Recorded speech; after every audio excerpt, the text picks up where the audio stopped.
Every time I see someone looking at me, I wonder if they know, if they've seen the pictures.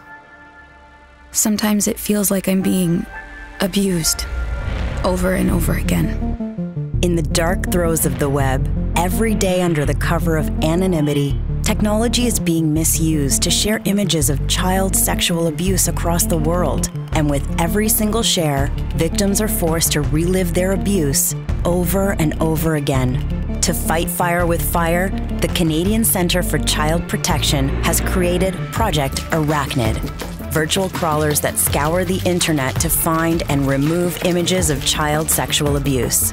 To identify these images, Arachnid uses a groundbreaking combination of Microsoft's photo-DNA technology along with digital fingerprints received from institutions like the RCMP and Interpol.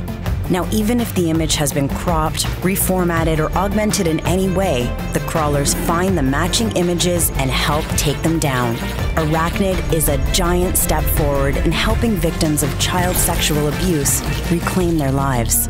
But the battleground shifts every day as technology evolves and offenders find new ways to victimize and evade.